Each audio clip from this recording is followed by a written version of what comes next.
Et donc maintenant, place à la remise du prix Maurice Habert. Je cède la parole à Blandine avec son autre casquette. Alors, on va parler de ce prix Habert, donc, qui est décerné tous les 2 ans à un auteur ayant publié un article original dans notre revue. Et il a été créé en hommage à Maurice Habert, qui est créateur d'ailleurs de cette revue depuis bientôt 40 ans. Il a été décerné pour la première fois en 2018 à Luc Magnena pour son article « L'environnement non humain de Searles, revisité à la lumière de la théorie de la pensée de Bion, à l'ombre de la crise environnementale ». En 2020, sur la trentaine d'articles, nous en avons retenu 4 que je vais citer. Il y a Didier Lipp, Fille versus garçon entre croyance et conviction, celui de Brinduza Orasanou, Le cynisme, messager hâtif de Thanatos, celui de Kostas Nassikas, Le transfert, fabrique du cygne, et celui de notre collègue de la société Thierry Bastin, Du potentiel transformateur de l'inquiétante étrangeté dans la clinique infanto-juvénile et dans la formation psychothérapeutique. Alors, le jury, qui est composé, comme chaque fois, de 2 membres du comité de rédaction, et cette année, c'est Marianne Van Bourgani et moi-même qui faisons les représentants du comité de rédaction, 2 membres de la société belge, et cette fois-ci, c'était Arlette Lecoq et Christine Franks, et de 2 correspondants étrangers, et nous avons eu le plaisir de travailler avec Hélène Corinne de Montréal et de Luc Magnena de Genève. Nous avons délibéré le 19 septembre 2020 et nous avons attribué le prix Maurice Habert 2020 à Didier Lipp pour son article « Fille versus garçon, entre croyance et conviction ». Le jury a trouvé très courageux, pour un psychanalyste, de se lancer dans un sujet aussi difficile et pourtant très actuel de cette recherche d'identité à corps perdu. L'auteur a ouvert la réflexion sur la croyance et la conviction, privilégiant la reconnaissance d'un dol appelant en réparation. Le travail du psychanalyste est abordé avec beaucoup d'humilité quand les limites du monde interne et celles du monde externe s'entremêlent. Pour cette ouverture et la qualité agréable de l'écriture, pour les questions que le texte a suscitées et le souhait de pouvoir en discuter encore, le jury a décidé d'octroyer le prix Maurice Habert à Didier Lipp. Qu'il en soit chaleureusement félicité. On peut déjà...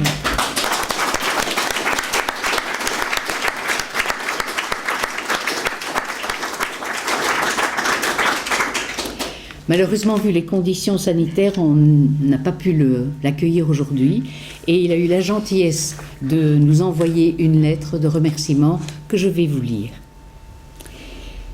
Il est très difficile de commencer un discours de remerciement sans commencer par, entre guillemets, « je » et de résister à une petite inflation narcissique. Mais voilà, c'est fait. Et je peux donc vous dire que je suis très heureux et très honoré de recevoir ce prix Maurice Habert de la Revue belge de psychanalyse, qui récompense un article de psychanalyse et qui, de plus, est décerné par des collègues. Je remercie les membres du jury, ceux du comité éditorial de la Revue belge de psychanalyse, qui m'a accueilli dans ces pages, et puis les analystes de la Société belge de psychanalyse, que j'ai rencontrés avec beaucoup de plaisir à Dakar, où j'ai évoqué le sujet de cet article. Leurs appréciations chaleureuses m'ont encouragé pour sa rédaction, et en particulier celle de Jean-Paul Matteau qui m'a sollicité pour la revue et que je remercie particulièrement. Je ne voudrais pas être trop long, d'autant qu'un message lu est toujours plus fastidieux à écouter, mais je voudrais remercier aussi tous les psychanalystes anciens et actuels, c'est-à-dire pas seulement ceux cités dans l'article, qui m'ont aidé à former et non pas à forger ma pensée, et qui ont participé à mon plaisir de penser. Penser bien sûr la théorie, mais aussi la pratique au service de laquelle elle est. Je suis donc d'autant plus heureux que ce prix, qui s'attache à distinguer la dimension clinique de la psychanalyse. L'objet de cet article, relatif aux questions sur le genre et les identités sexuées, est issu de ma pratique individuelle. Mais cette réflexion part aussi des développements et évolutions sociétales qu'on ne peut ignorer et qui influent sur ces questions. Celles-ci sont également étroitement intriquées chez les adolescents, notamment avec de nouvelles modalités d'appréhender et de s'approprier leur corps, leurs relations amoureuses et avec les possibilités offertes par les progrès de la médecine, de la chirurgie et de la PMA. L'être fille et l'être garçon ne sont plus les évidences qu'elles étaient et sont aujourd'hui questionnées jusqu'à l'évocation de l'être neutre et aux demandes de changement d'identité sexuée et de sexe, de transition, male to femelle, femelle to male. Les représentations identitaires en sont profondément remaniées, avec toutes leurs implications sur les organisations familiales et sociétales, et sur les relations profondes et intimes entre les individus. S'agit-il dans ces demandes de changement d'identité sexuée d'un profond mal-être intérieur qui cherche sa résolution anatomique et chirurgicale, ou bien d'une simple, et en fait jamais si simple, réassignation de ce qui serait une erreur originelle de la nature, comme veulent le présenter parfois certaines de ces personnes qui prônent dès lors la dépathologisation de leurs demandes. Ces mouvements qui se veulent de libération personnelle et sociétale font évoluer profondément nos relations et nos rapports aux autres, à l'autre, et bien sûr en retour à nous-mêmes, et vont jusqu'à questionner, au-delà de la différence des sexes, là où les définitions mêmes d'être humain et les représentations qui y sont rattachées. En retour également, ces évolutions, qu'elles soient symptomatiques ou structurelles, questionnent profondément nos théories et nos concepts qui reposent en partie sur ces représentations et sur les rapports réactualisés entre nature et culture. La différence des sexes, l'organisation oedipienne, les identifications primaires et secondaires, le rapport au réel ou à la réalité, pour ne citer que celle-là, déterminantes pour le développement et la construction identitaire du sujet, sont mises à l'épreuve de ces évolutions sociétales et culturelles. Comment penser dès lors ces profondes et réelles souffrances identitaires dans lesquelles le changement ou la réassignation de sexe, portés par une croyance et une conviction souvent inébranlables, sont vécus comme seul horizon possible d'une ligne de vie. À la croisée du plus intime individuel et de son environnement sociétal, ces problématiques nous imposent en tout cas des réévaluations et des révisions théoriques et pratiques dont dépendra la possibilité d'une relation transférentielle efficiente, moteur tout à la fois silencieux et bruyamment tumultueux de la cure.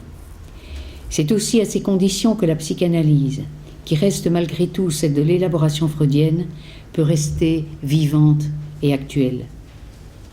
J'espère que cet environnement hostile qu'est la Covid, elle semble, elle, avoir fait la transition male to femelle, qui bouscule et questionne aussi à sa façon nos pratiques, va bientôt nous, entre guillemets, fiche la paix pour permettre des réunions en présence autrement plus agréables.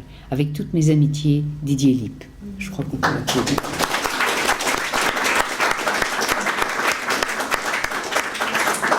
Alors, encore un tout petit moment, on voudrait décerner aussi un prix, de façon plus officielle, à Jean-Paul Matteau, directeur de la revue depuis 20 ans, de 2010, donc ça fait 20 numéros, 10 ans, pardon. Je suis dans l'inflation. 20 numéros. 20 numéros. Tu as soigné cette revue avec beaucoup de talent et nos correspondants externes ont tenu à chaque jury de féliciter la revue pour ses qualités de ses articles. Et au cours de ces années, Jean-Paul, tu as créé le colloque international de la revue en 2014, dont c'est le 4e aujourd'hui, Psychanal, sur le site de la Société, et le prix Aber en 2018 avec le Patagon. Et comme nous sommes tous des férus de Quick et Fluc, nous adorons les histoires d'arroseurs arrosés, et donc on va t'offrir un Patagon, entre autres.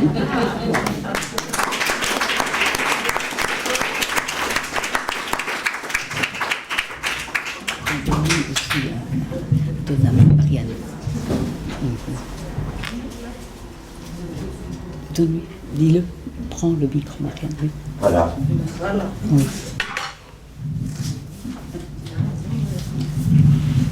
Je suis très ému c'est une surprise complète, donc évidemment c'est encore plus, plus particulier et déstabilisant, décontenançant, c'est mon expression favorite.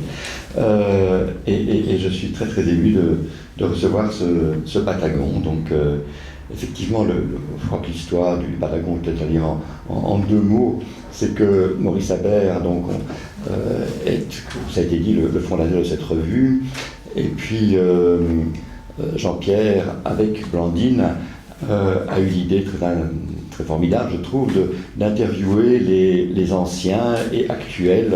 À l'époque, c'était moi, directeur de la revue, et donc chacun a été à tour de rôle interviewé, filmé, voilà. Et dans le fil de cette interview, Maurice Habert dit, je résume très fort, qu'il écrivait en gros comme une patate, mais il ne dit pas comme une patate, il dit « j'écrivais comme un patagon ». Des bonnes âmes ont dit « écoute, tu écris en patagon ». Voilà. Et donc, comme on voulait l'honorer à cette occasion, il a reçu le premier Patagon de la série. Et c'est pour ça que tout à l'heure, je me suis demandé, mais pourquoi j'ai confondu, pourquoi je pense que c'est la troisième fois qu'on le remet. Mais effectivement, la première fois, c'était Maurice Habert pour cette création, en réalité, c'était ça. Et donc, je suis évidemment d'autant plus touché de ce présent qui rappelle un passé formidable. Merci beaucoup. De plus, cher Jean-Paul, cette idée nous plaisait assez de t'offrir, enfin de t'imaginer, peut-être pour dire ça pour illustrer, de t'imaginer en Bacchus, au milieu de tes vignes, et ça de manière très imagée, tu vas le voir, image plutôt fraîche pour nous tous. Il faut bien dire que d'habitude, on a plutôt l'image de toi d'un psychanalyste ou d'un directeur de revue. Mais cette idée nous plaisait. Voilà.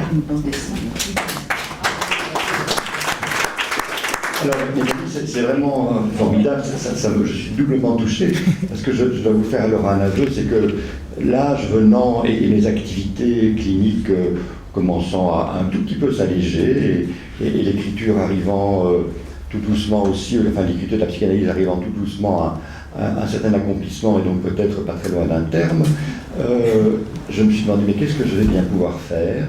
Et donc, cette année, à la grande surprise de ma tendre épouse, je me suis inscrit à l'IFA PME pour entreprendre une formation d'ouvrier viticole.